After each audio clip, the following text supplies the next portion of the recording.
Morning, y'all. So I did day 2 yesterday, but Alexa wouldn't turn the music off, so it said copyright on the video.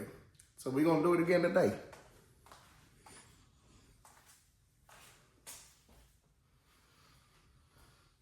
Hello,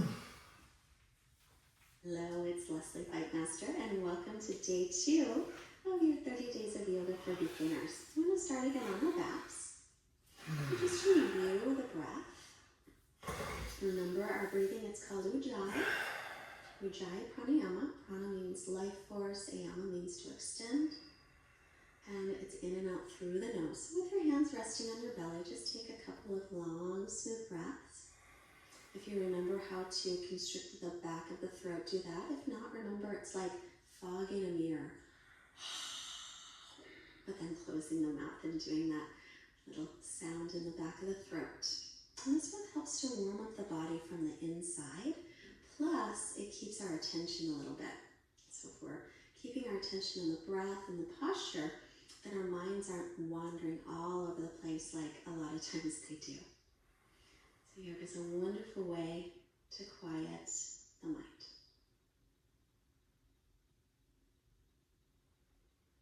Relax the shoulders and the jaw, any tension in the neck. And then we'll draw the right knee into the chest and circle the right ankle in one direction. Left knee can stay bent or extended out. Circle in the other direction with the right foot. And then we'll extend the leg up again. So we did this yesterday. Feel free to keep the knee bent if you need. I'm just working towards straightening the knee. And you'll notice I'm holding way up above my knee. Above my knee. You're going to hold up higher, and your leg doesn't have to draw toward your head so much. Mine just does because I've been practicing a while, but when I first started, it wasn't anywhere near there.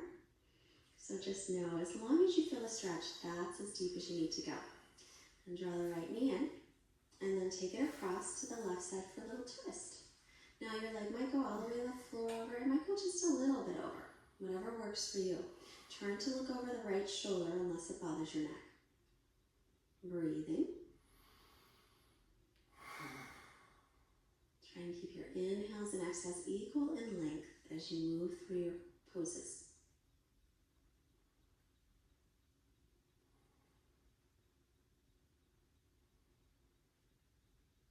Inhale, center. Let's draw the left knee into the chest, right knee stays bent, or you can straighten it out. Circle the left ankle in one direction, and then reverse it.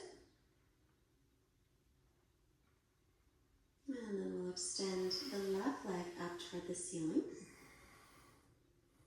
Again, holding on anywhere along that leg, and bend the knee as needed. You can also just hold on if you've got shorts on or your pants. You can hold on to your leg or shorts leg, and let the leg come a little more forward toward the right foot. It doesn't have to be straight up and down.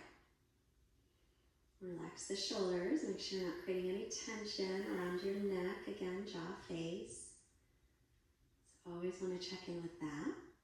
And the breathing. Bending the left knee, take it off to the right side for your twist. So I might just go a little bit. Might go all the way across. Again, it doesn't matter. Look over your left shoulder and try to turn your belly a little bit up toward the ceiling if possible. Continuing the long, steady breath.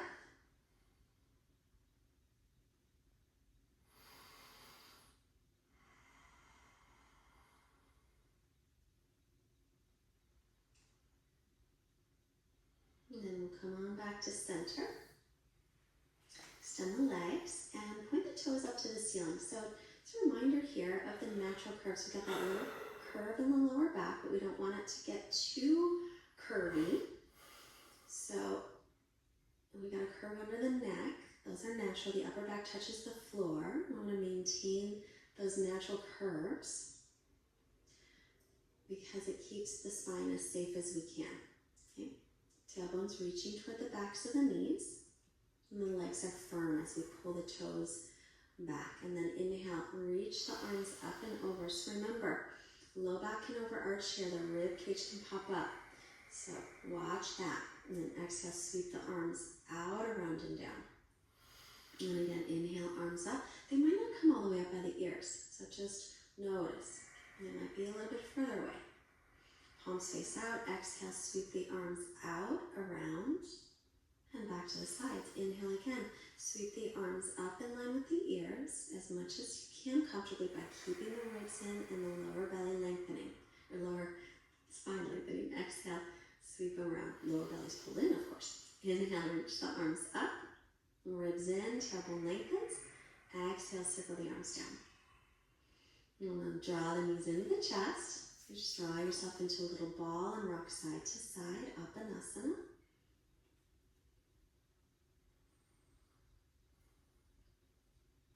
And then roll off to your right side.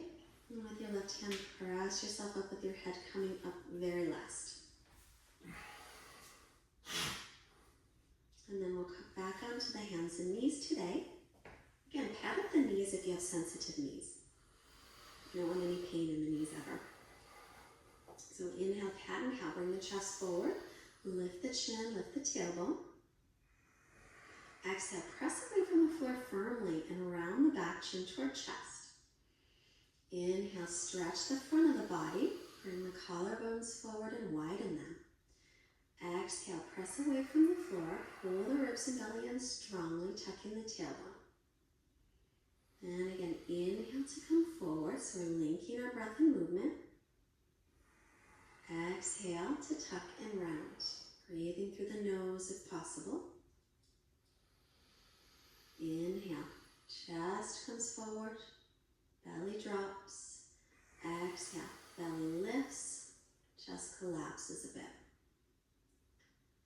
Now from here, you can take one leg back, toes tucked under the right leg back, and lift that right leg up. Now your low back's really going to want to arch here. Your right hip's probably going to want to lift up. So instead, pull the belly and ribs in strongly and drop the outer right hip down as you pin the left hip in towards center. And now set it down. And now extend the left leg back, toes are tucked under.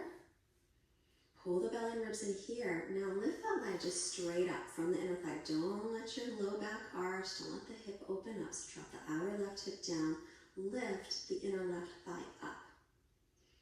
Keep extending the crown of the head forward and through the heel. Straightening out the leg as much as you can. And then we'll set that down. Right leg back again. Tucking the toes under. Lift it straight up so the toes point right to the floor. Drop the outer right hip down, pull the ribs and belly in firmly. Press away from the floor with your arms. And release it. And left leg, tuck the toes. And just lift that leg from the inner thigh. Keep your hips level. Press away from the floor. Keep your torso level as well. So pulling the ribs in, pulling the belly in. And then set that down. We'll come to child's pose. So remember, child's pose, we take the hips back to the heels. They might not make it there. So take it back as much as you can. Head can rest on the floor, or you can rest your head on your hands. Or a yoga block if you have one, or a pillow or a blanket. Now, wherever you are, if you're up higher or your head's on the floor, doesn't matter, but I want you to extend your arms as straight as you can. Then come up onto your knees, bring your chest forward into a cow pose, and then exhale, round back into child's pose. Keep the arms straight. Inhale, bring the chest through. So now your wrists are a little in front of your shoulders. Exhale, stretch back, so we'll lengthen the spine as much as possible as those arms are straight. Spread the fingers, arms are shoulders distance apart. Inhale, bring the chest through, lifting chin and tailbone. Exhale, and take the hips all the way back to the heels. Keep the arms extended in front. Fingers spread. You want to press into the base of the fingers. Keep the arms straight and the hands right where they are. Fingers spread as if your hands are glued to the mat. Then come back up onto the knees, bringing the chest through. This time we'll tuck the toes under and lift the knees off the floor, but keep the knees bent. So I want to try keep the spine as long as possible. So we bend the knees. And then we'll take the knees down and come to child's pose. That was called downward facing dog or Adho Mukha Svanasana. So arms are shoulders distance apart. Inhale again onto the knees, bring the chest through. Exhale, and tuck the toes. Start to lift the knees off the floor. Keep your hips up nice and high, arms and ears in line. Now reach your right heel toward the floor any amount, but keep the length in the spine. Bend both knees and then left heel reaches. Inhale, knees bends. Exhale, right heel, exhale, knees come down back into child's pose. Child's pose in Balasana. Balasana is the name.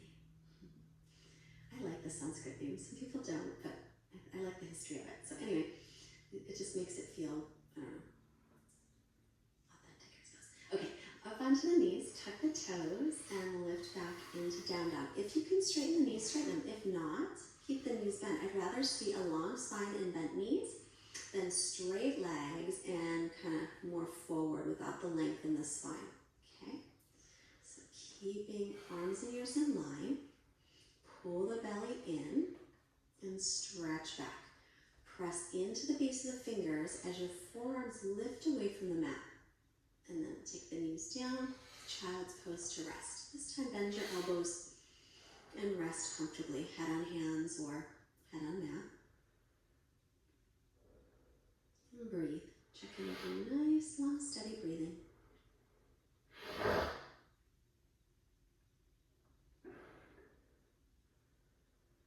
And then again, arms in front, shoulders distance apart. And back up onto the knees, tuck the toes, downward dog. The feet are hips width apart. Reach the heels toward the floor. The weight is pressing up to the hips. Now, you want to try and keep the spine long, so you can bend the knees to stretch back and then straighten them as much as you can. Inner thighs are spinning back. Keep pressing back, back, back. Weight up to the hips and then reach it down toward the heels. If your legs are straight, make sure to firm the quadricep muscles. And come back onto the knees and rest.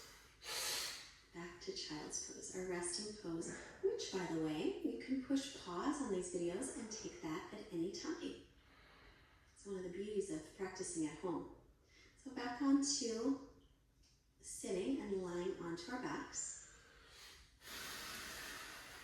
I'm going to take the right ankle just past the left knee, flex the right ankle, and draw the legs in toward the chest. You can hold them behind the thigh or hold the shin, or maybe your left foot will stay on the floor. But what you might be feeling here is a little stretch on the right hip. So I want to make sure that we keep the right ankle flexed to help keep the right knee safe. If you have any discomfort in the knee, then don't go in so deeply. Remember your breathing. I remind you because I know I always forget. And then we'll release. Left ankle just past the right knee. Flex that left ankle. So you can stay with the right foot down or hold on behind the thigh or reach for the shin. A little stretch in the left hip. Keep a nice steady breath here as well. Relax any tension you might find again in your jaw, shoulders, neck, hips, belly. Check all through the body. Always want to check, be aware, and release. With every exhale, you can let it go.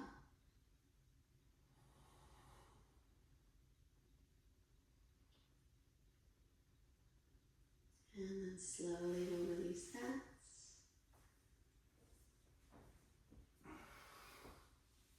We're gonna rest here. And go to Shavasana. You can keep your knees bent or extend the legs. Remember Shavasana. Most important, you want to relax. So if you're more comfortable with the knees bent, keep them bent. If not, extend the legs, feet flop open, arms by your sides, palms up. Close your eyes and rest.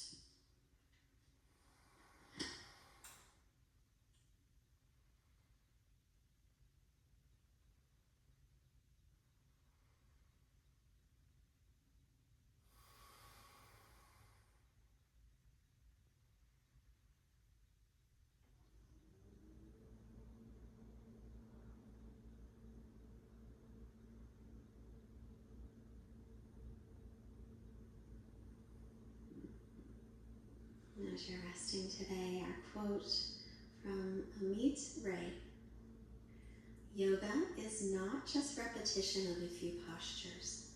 It is more about the exploration and discovery energies of life.